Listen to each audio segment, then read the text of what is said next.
I will go over it now. I will not describe it right now.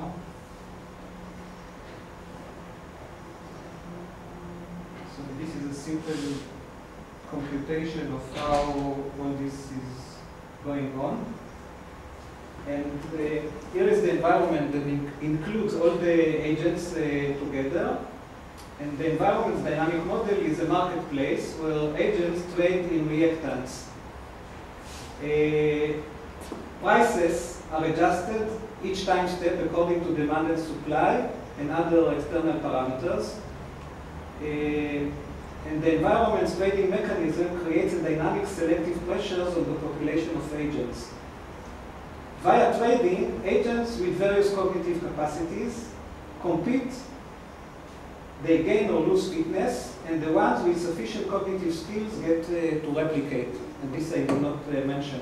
So actually, the whole model is an environment of reactions, but reactions are simple actions that are combined into more complicated cognitive actions, and each cognitive action costs and may produce benefit. So the environment supplies a kind of a market mechanism where different combinations of cognitive actions can compete with each other.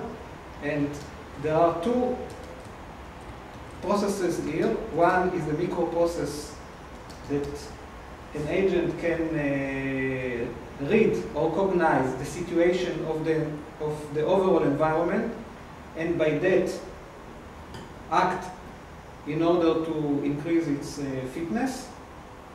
But all the situation is very dynamic, because if there are many agents that produce a certain resource and earn a lot of fitness, sooner or later it will become very abundant, so the price in the overall marketplace will reduce.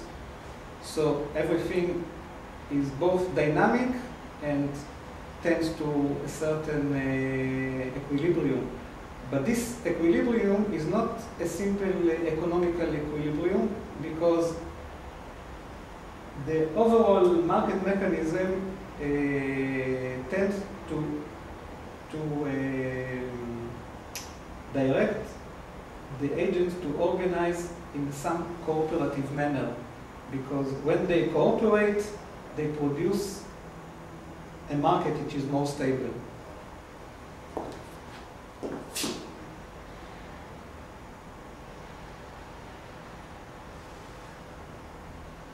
So when we look at the overall model, we can see that there is self-organization also at the level of every agent, and we have to remember that agents can become coalitions, which are bigger agents, which are more complicated agents.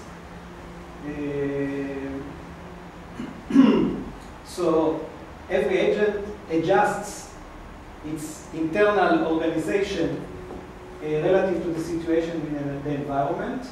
And also the overall market mechanism of the environment regulates the population of agents towards the cooperation, because agents all the time die and replicate. The more successful one replicate, and the less successful one die. But those that are more successful cannot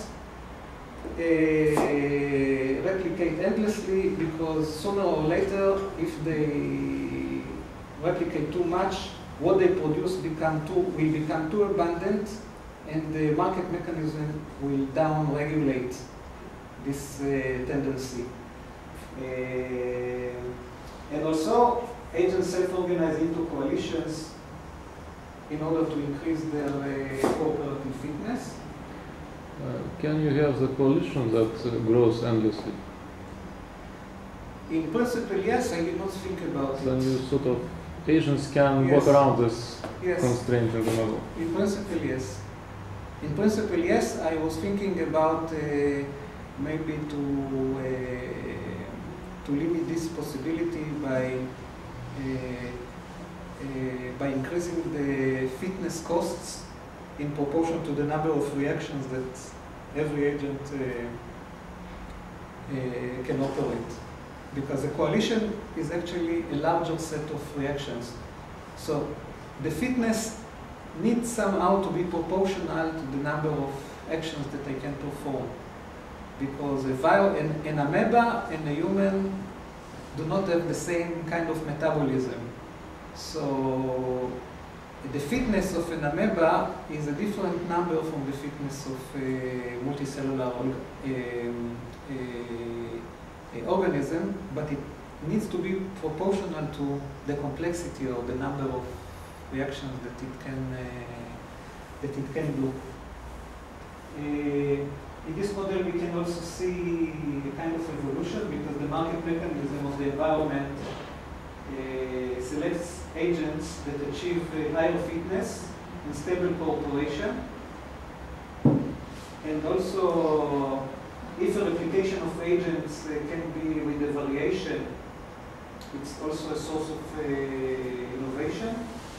And of course, coalitions are another source of innovation for cooperation because if a few agents become a coalition, they share reactions that were not available to each other, and therefore new organizations, which are new cognitive actions, can arise. And of course, this whole process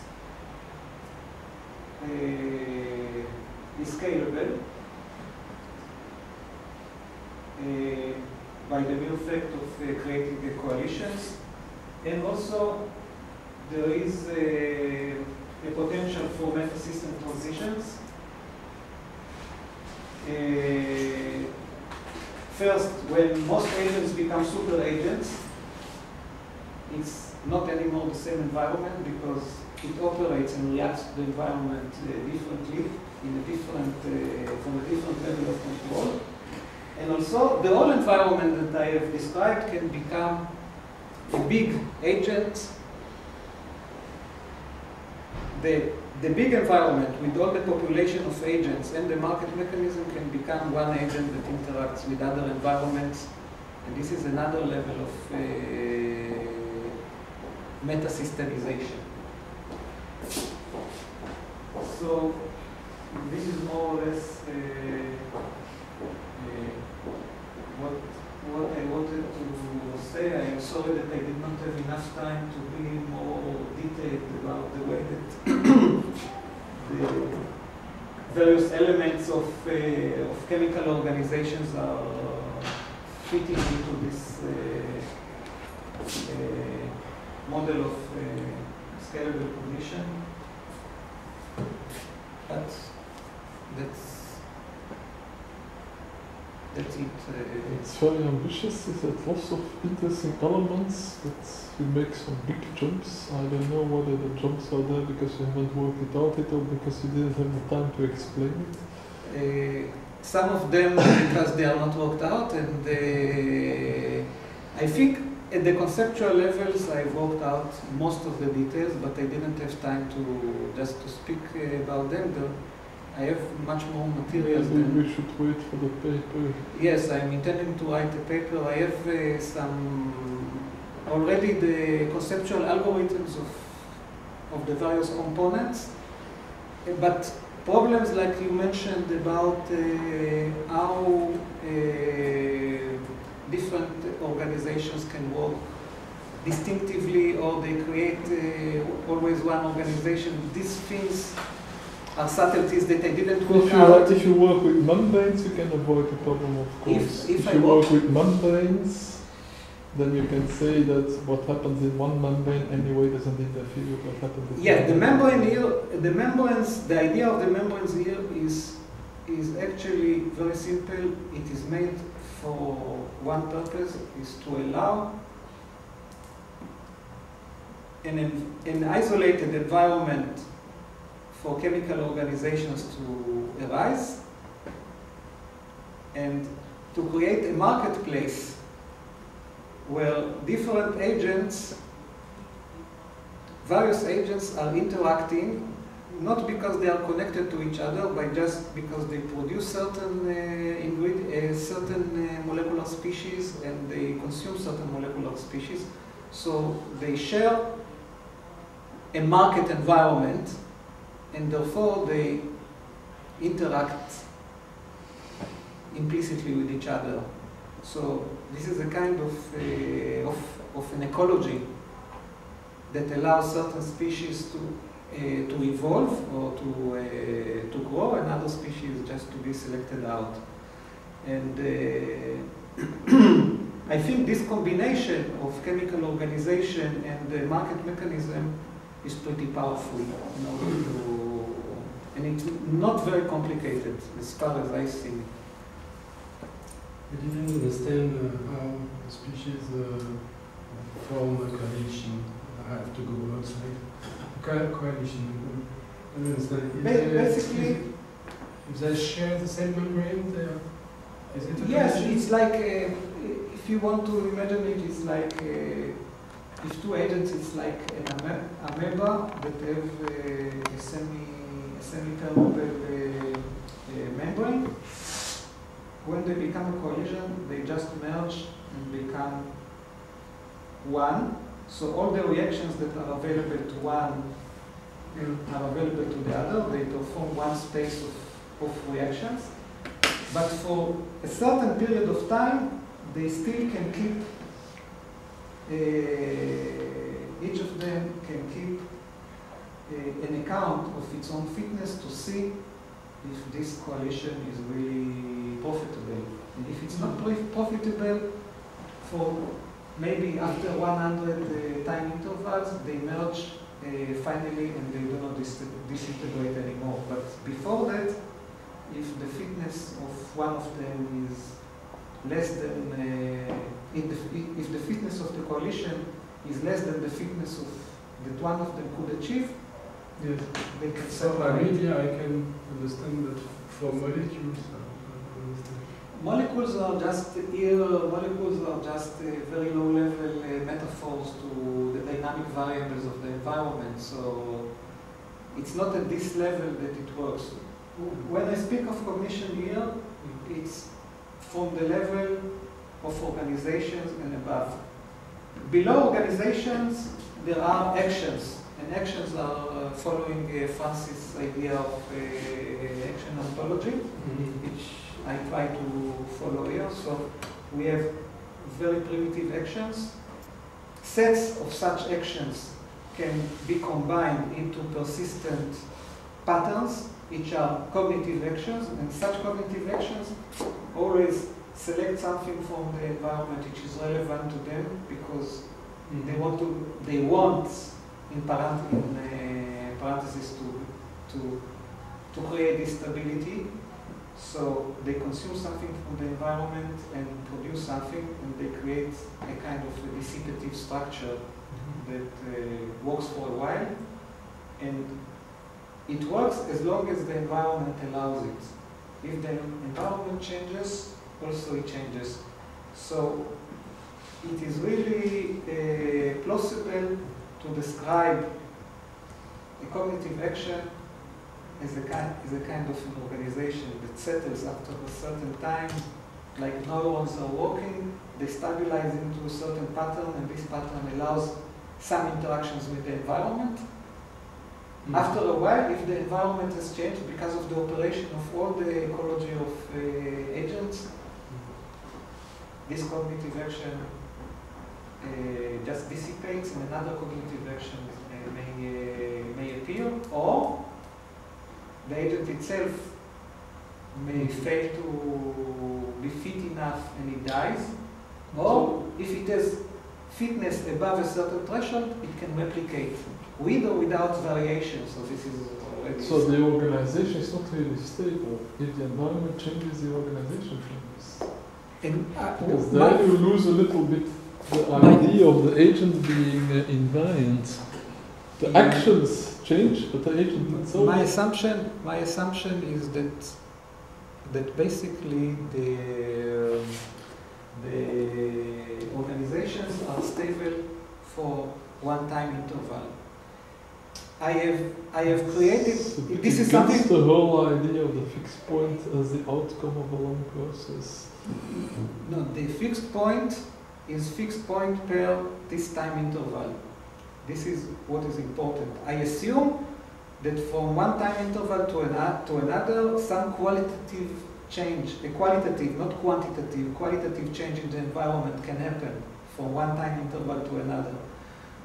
This is a part of the model that I did not touch at all. I have something more to say about it. It's not aesthetic in my view. Pardon? It offends my sense of aesthetics. In what sense? Because the aesthetics of the organization is precisely that it's a nice close structure that kind of maintains itself, that's autopoietic, while you want to change it every moment. Not everyone. Not exactly. Not exactly, but I will not enter it right now. I have a solution for this. I think maybe a better model in this case is autopoiesis. An autopoietic system, which is a model for an organism, is something that has an invariant organization, it's self-producing, but it reacts to different perturbations by different actions. So it takes into account the state of the environment, different situations lead to different actions, but the internal network of productions is invariant. That's the idea of autopoiesis. They have never completely specified how it works, but so that's what I would like to reproduce with chemical organizations. I will give you two examples that are countering this. First, in cellular level, biological cells, they have a DNA, but at every given moment, only certain networks of genes are active and producing proteins. And some of them can be shut down, and other one can become active.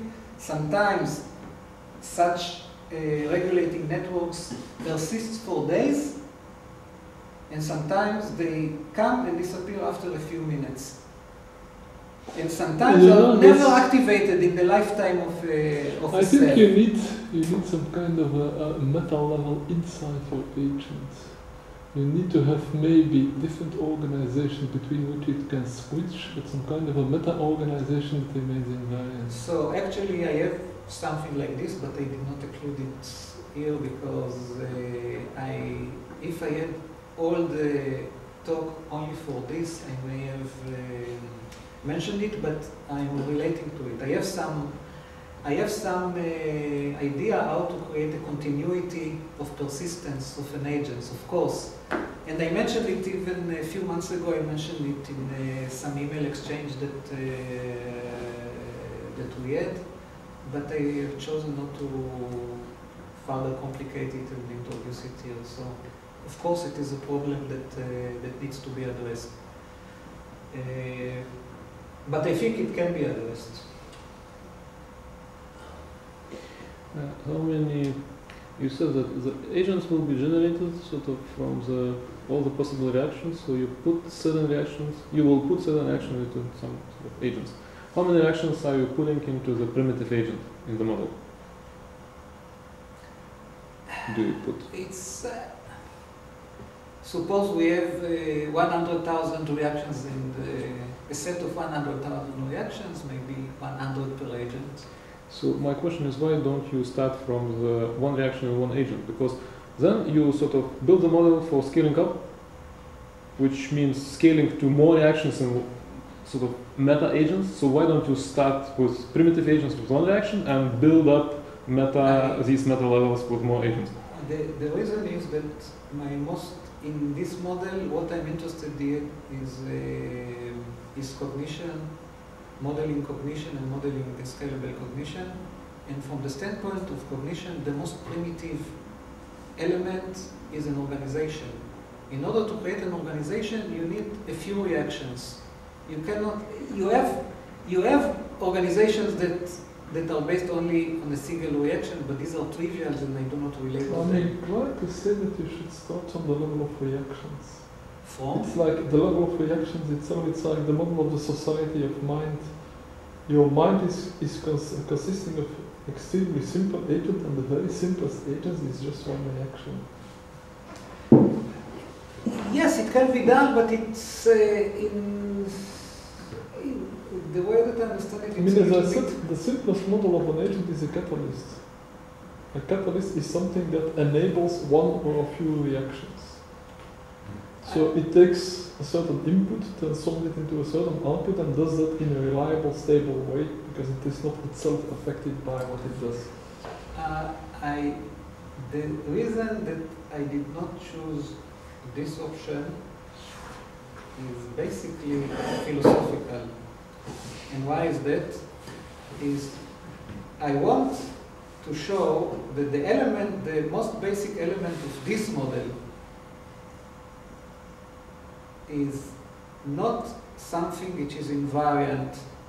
It can dissipate because actions are the most primitive elements of this universe. Yes, it's a universe. Yeah, I have no problem with that. But the catalysts can also be consumed by other reactions. Yes, but the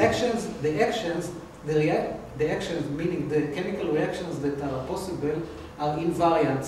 And what I do not find very appealing is to take something dynamic like the action ontology and to introduce something which is invariant within this.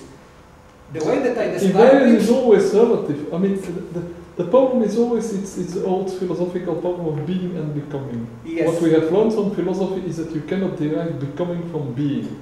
So what we are doing is we're trying to go the other way around. We're starting from becoming and we're trying to derive being. Exactly, this is what But being, we know being is never absolute. It's always something that exists for a while. It's stable, yes, but relatively stable. So what I'm interested in is starting from reactions. How do you get something out that's relatively stable? Yes, this so is I don't want to.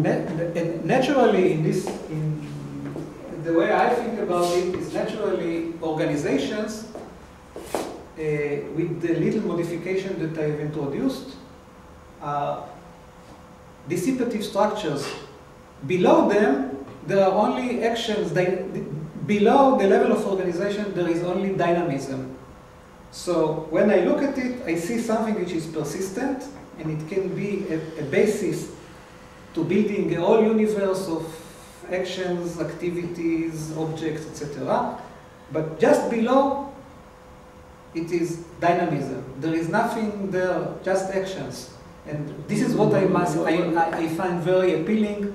Why to use organization as the element? Because I can describe it as a dissipative structure. No. But in my old, I call it the natural history of metasystem transitions, I started with the metasystem transition level on the dissipative structures, and then had organisms, let's say primitive cells, as the next level. A cell is more stable than a dissipative structure, because a dissipative structure is completely dependent on the outside conditions. If the outside conditions change, in general the dissipative structure changes with it, and it may dissipate completely in the process. While an autopoietic system has some kind of an inbuilt extra stability, which Maturana and Varela try to explain via this notion of organizational closure on the one hand and membranes on the other hand. The membrane, I first try to understand what you can do without a membrane. The membrane is a little bit a too easy option.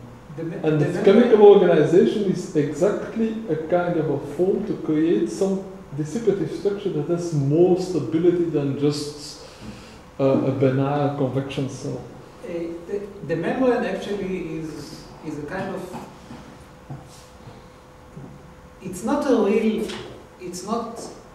object. The membrane just makes it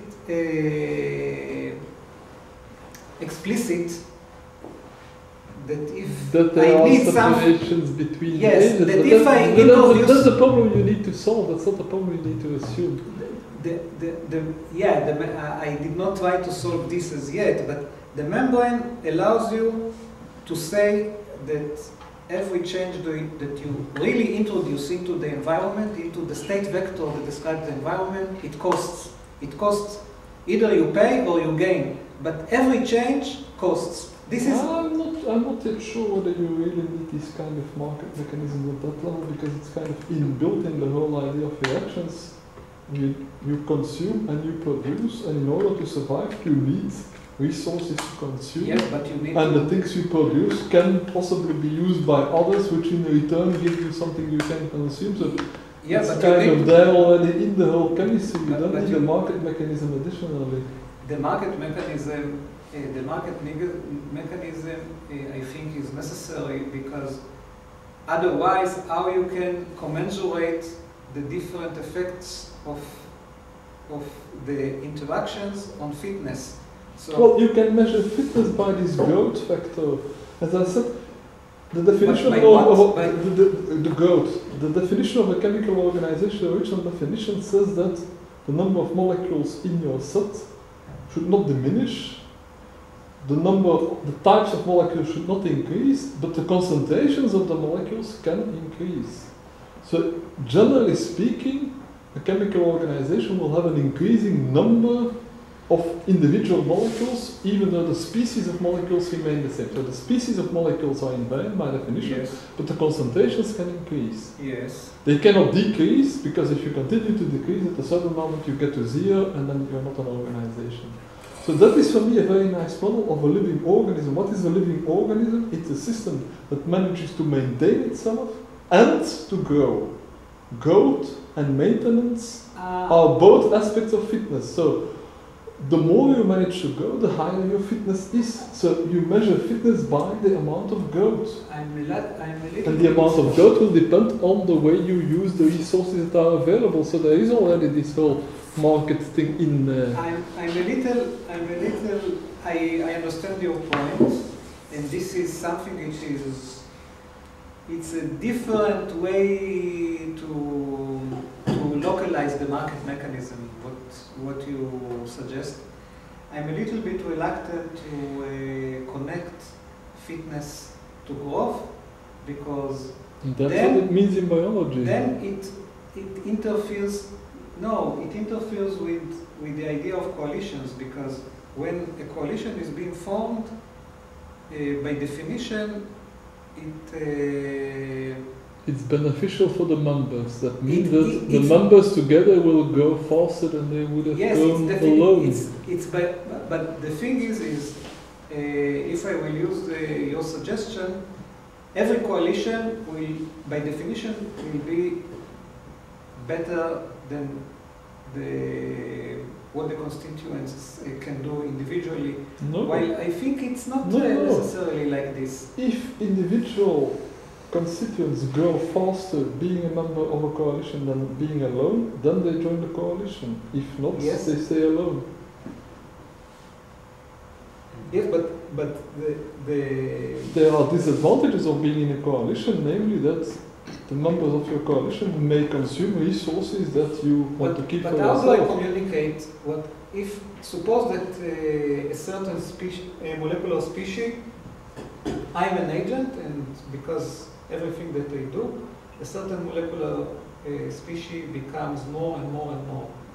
What does it mean for all other organisms that in my environment? How do I communicate this in a manner that will affect the ecology and will affect others in the ecology? How?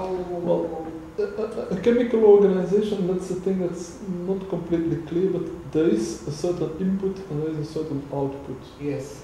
If you grow internally, if your concentrations internally grow, then also your output would grow. Because there will be more material for the So reaction that produces output. this is what I established, but I just. So it means that you become more important for your environment, for your coalition. You can do more for your coalition because you produce more output. But if I produce too much output, it becomes toxic. That's the danger. That is So- why you need a coordination. And that is where the self-organization comes in, that you need to find the right combination so that... So this is the market. The market mechanism is actually Yeah, a placeholder of this kind I of think the market regulation. mechanism will emerge from this. I don't think you need to add it.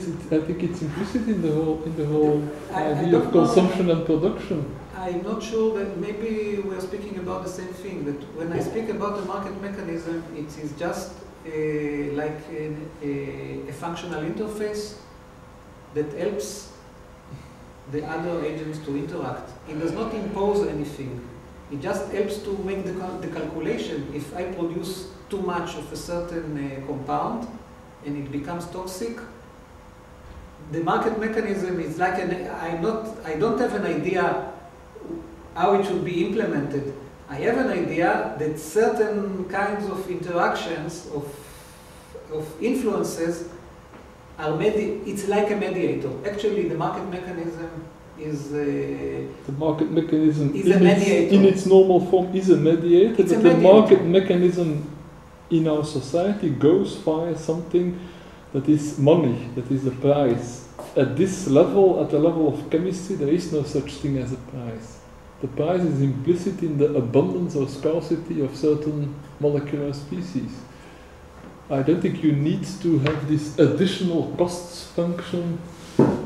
It's fitness. It's not money in the sense. Fitness is whether I can. When you were defining the model, you were sort of defining the price of each molecule. So it's in the model. And what Francis says is that it's not needed to achieve the same dynamics, which is, I also think that way, because what is the price? The price is, I mean, so if the environment contains a lot of agents which needs the species that you produce and you output, then the price is sort of high. But then you need something from the environment, so those agents which are in the environment, they produce something that you need. Mm-hmm. In that way, you don't really need the price to sort of determine the price, because if there are very little agents in the environment that take your molecular species and produce something that you need, you will die out anyway without any determining the price. So you don't need that. This is the way I understand it. The vector of prices is just a place where the prices are being memorized. It's not that I put there a specific number. The numbers are self-organized because of the interactions. I do not. There is an initial condition. Let's say that all the prices are the same. The idea is that you simply don't need it in the model. The concentrations and numbers of agents will determine all these dynamics. You don't need yes, to. But how do you suggest to translate these changes in concentration into a measure of fitness? Who is successful more than the other? How do you create this value? The measure of fitness is the growth. If you would have some kind of a measure of the total concentration of molecules that are participating in a particular organization, that would be your measure of fitness, and that would directly depend on the concentrations of things produced and consumed.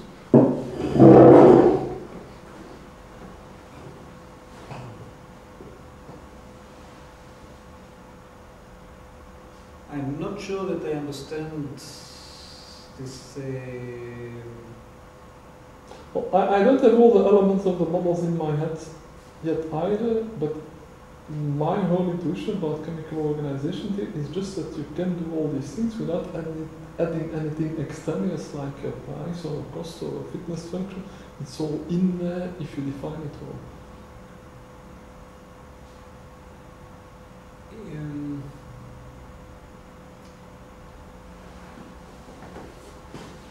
Define fitness as the total in a manner of speaking, concentration of molecules in your organization. In a manner of speaking, define scarcity as the opposite of the number of concentrations of your inputs. It can. I can relate to the price, to what I call the price as an abstraction of all this that you say, and it will add nothing. But suppose that I want to introduce certain directives on the dynamics of the overall system.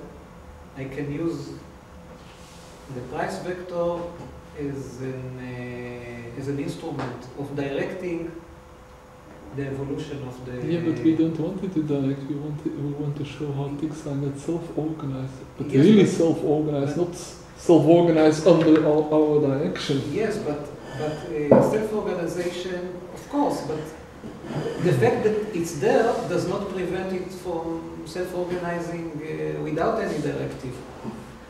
The only way... It's just for me, it's Occam says, try to make your model as simple as possible. If you don't strictly need a price, don't introduce it. I think that if I eliminate from this, if I take this model and I eliminate what I propose as a price, I don't see how the population of agents interact with each other. What is the meaning of their interaction? It's very clear the meaning of the interaction. They exchange molecular species, and they will exchange more or less depending on the specific configurations. And if they don't, I give you a pitch. Do you care how much does it cost? I just give it to you. You want it? You do. So. Yes, but this is oversimplification of how life works. Well, yeah. Because what will. But now I am expecting you that you give me another pitch, but you don't have. Yes, I don't have exactly. It's not a pitch. It's not a pitch even, it's a pair. Sorry.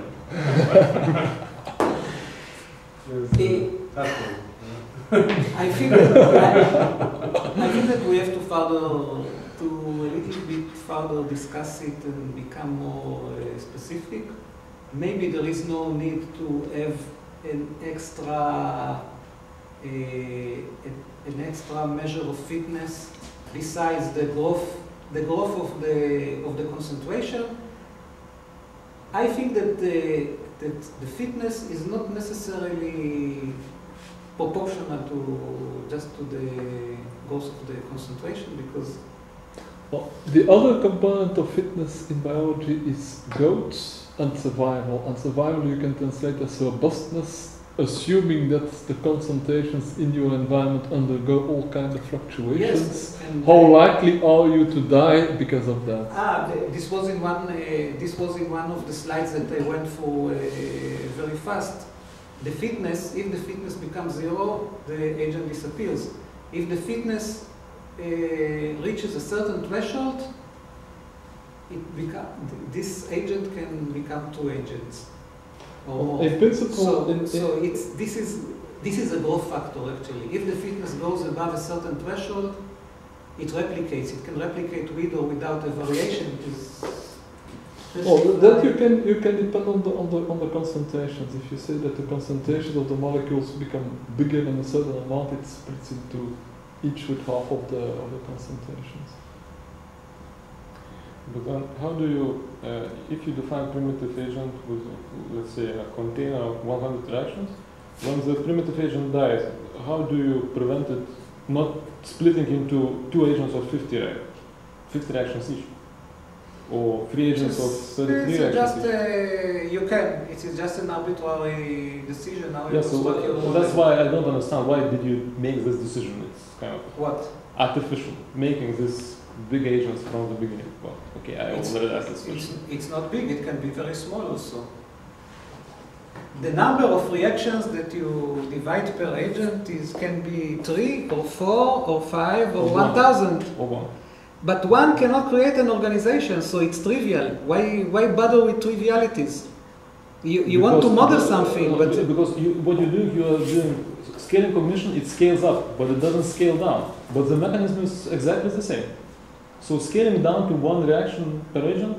Yes, of course, but also when you deal with chemistry, you don't start with neutrinos and bosons and strong forces of physics. You start with elements. You start with elements. So here I define an element and I go from this element up. So the fact that you can go down is very nice, but it's not relevant. This is how I define the model. But an element is simpler than a molecule. That's what I mean. The element is the minimum building block for a molecule. And in this case, the minimum building block is a reaction. Yes, but I show it's plausible. It makes sense. It makes sense to define a cognitive action as an organization. So if you want now to go to simple reactions, you can go, but it is not It is not meaningful because an action is not a cognitive action. It is just something. It is a change in the environment. Not every change in the environment is a cognitive action. Now I understand better why your definition was that the cognitive action needs to depend on an internal state. A reaction does not have an internal state while an organization does. Yes, exactly. But that's your choice that you say. I consider that too trivial to call it a cognitive action. I would not consider it too trivial for that. I have no problems with it. I mean, yeah, you build the model, it's your choice. But if you run the simulation, if you are going to run the simulation with the model, then how do you prevent it? I mean, it won't be you that chooses whether to disintegrate or integrate into the meta agents. The model will choose that itself. So, and I guess there will be these things. So Actually, scaling down and up. Actually, when I wrote somewhere, I did not find it. Or somehow it is stuck a little bit. We don't know why. Actually, when I was thinking about it, I say an agent is alive, and as long as its fitness is non-zero. So, what happens when an agent dies? I did not specify. I did not think about it. Maybe when an agent dies, it just disintegrates into a few more simple agents, and when an agent disintegrates into sub-agents that cannot produce any organization, they do not exist anymore. Here, you use two conditions, and you only need one. If there is an organization active, the agent. Yeah, this is the point that I'm still not. This is something that I was. I think the fitness is enough. You don't need also the. I was asking myself if. I would say that the organization is more basic than the fitness. The organization means that you have a set of reactants that is self-maintaining and closed. It means it's surviving. If moreover it grows, its fitness will increase. But the minimum fitness is that it stays the same and it doesn't die. That's what it means in biology. You survive, first requirement. If you can do more, you grow. Actually, this I did not. Maintenance is kind of the minimum of growth. It's kind of growth with size zero. I agree. It should never become negative. You should not shrink, because if you shrink, then you die. I agree that if within a certain time interval an agent cannot activate any organization, what does it mean? What does it mean about it in the sense of being a cognitive agent? It means that it is unconscious or something. It doesn't recognize any feature in the environment, and actually is either in a state of unconsciousness or it is dead. So this is something to be refined. I did not. On the other hand, if you go to the details, one thing is that at a certain time step, I need to pay in fitness for the reactions that are taking, for the organizations that are taking place right now, while the benefits I will get in the next time step. So if my fitness right now is not enough in order to sustain the organizations, I will also die. Even if there are organizations that can be persistent at this time step, but I cannot sustain them in the sense of buying the necessary products from the environment, taking them from the environment through the membrane, I will also not exist. So this is indeed something that needs a lot of refinement. How to? I think you can build a simple model.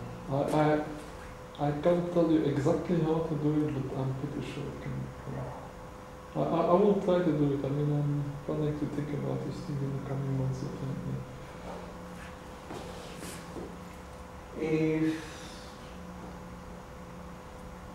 A simpler, maybe, I don't know. It might be that we need to discuss. I think that the point that I'm not sure that I was able to explain clearly enough is the function of this market mechanism and why I want to introduce it. So maybe if we discuss this, we can see whether it is redundant or not. I don't think right now it is entirely redundant,